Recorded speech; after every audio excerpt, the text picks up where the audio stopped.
Sampras serving at 2-all, second set.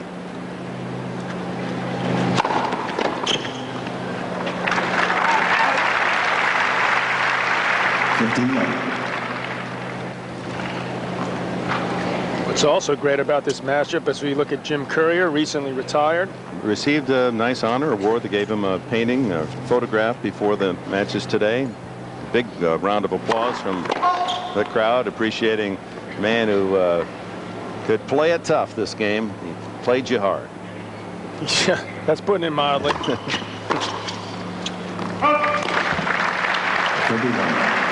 And what's nice here when you watch, it's similar in a sense to when you watch Sampras and Agassi. I mean, you got the serve volleyer, and then you got a guy who's content to stay back and pound away from the baseline. So the matchup is good.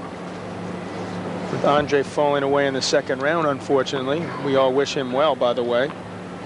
Safin coming to the surface. Hitting the big time. Number 6 for Sampras. Winner Sampras +4. And of course, as always, dominating at the net, but down a set. I would like to see Safin, I mean, especially considering his height and his serve. He should be able to volley a lot more in the future. Oh, missed that one, ran out of court. He didn't have to go far to set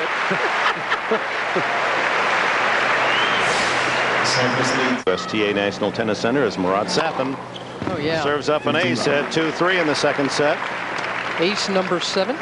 There's the statue by Eric Fischel in the Ash Commemorative Garden. I love the quote they use there: "From what we get, we can make a living. What we give, however, makes a life." Arthur Ashe is one of the great inspirations of this game.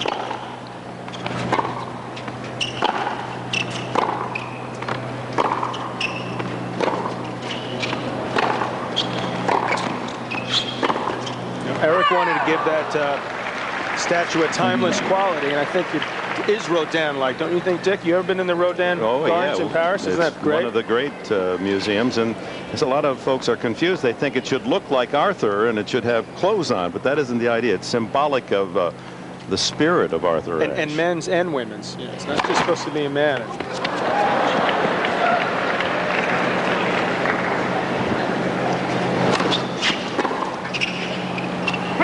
Sampras handcuffed there for 40 love.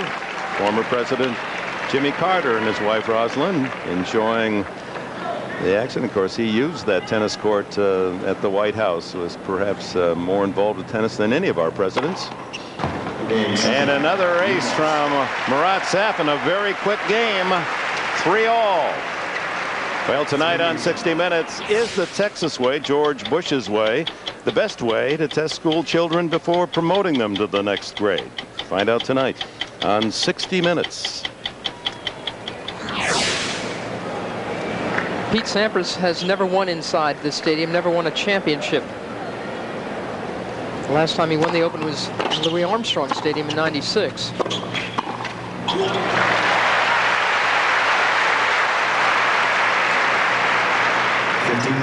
The entire field entering this championship, 14 Grand Slam titles, and Pete trying to match the field. But in the last couple of years, he's been disappointed at the Open. In '97, he lost in the 4th round to Peter Korda, 7-6 in the 5th. In '98, he lost in the semis to the champion, Patrick Rafter. Then, of course, last year, didn't even get to play. That sort of puts it in perspective, the level he's at, though. First double fault. The stratosphere.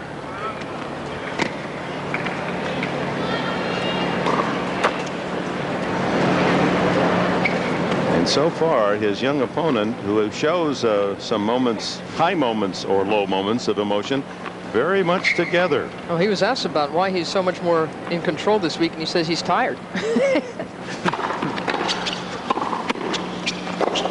Look at that. Not tired enough. Not tired enough for Pete's sake. Looked okay there. He said, I don't have any power even to throw the racket. He's only thrown one racket at this Open and broken it. But look how he has, again, he had to yank at that one a little bit. But this is where he shows you that he's got more than the power. I mean, that was an exquisite feel there. The point before was Safin's 7th successful pass. 30 all. Sampras is utilizing that serve into the body. Try to handcuff Marat like he did there. First serve percentage. Pete's got to be pleased with that.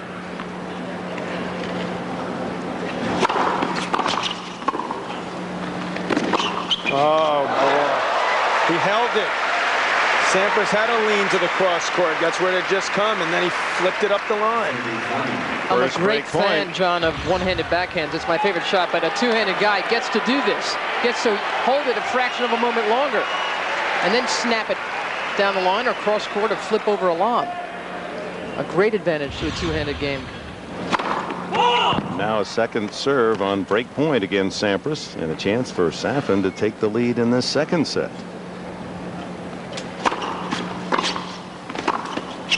He's got it. He broke Sampras in the 7th game of the first set. He's broken him in the 7th again here in the second. Good, knowledgeable fans here in the Big Apple.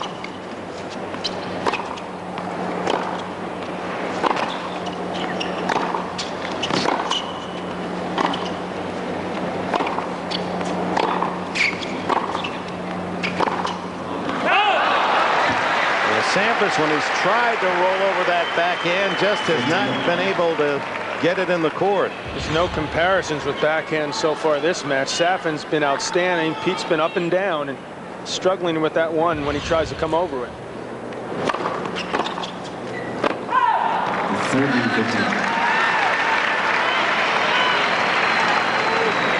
Well, Safin broken 17 times in the championship.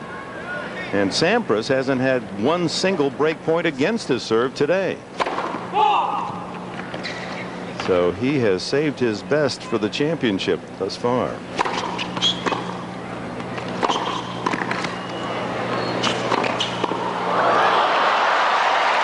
I just don't like the body language on Pete Sampras at all right now. And he's having to hit an awful lot of shots from the middle of the court. I mean, look at this.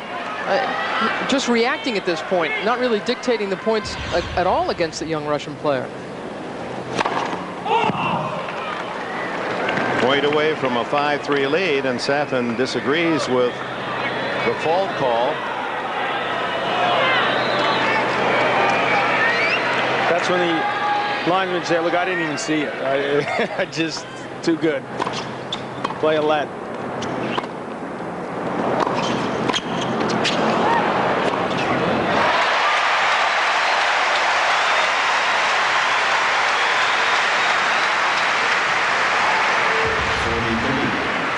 This time, finally, he got that ball nice and low. And this, he'll be all over. The forehand has been lethal in this tournament.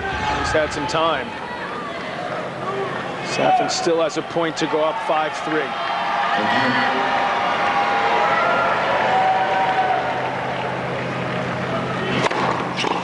That's a huge serve there. Marat Safin, leading by a set, is now a game away from a 2-set advantage. Safin leads 5 games to 3. And Paul Annacone's coach, Pete's coach, told me before the match they're just going to try to get the ball back, and you can see literally that's what Pete's trying to do. It's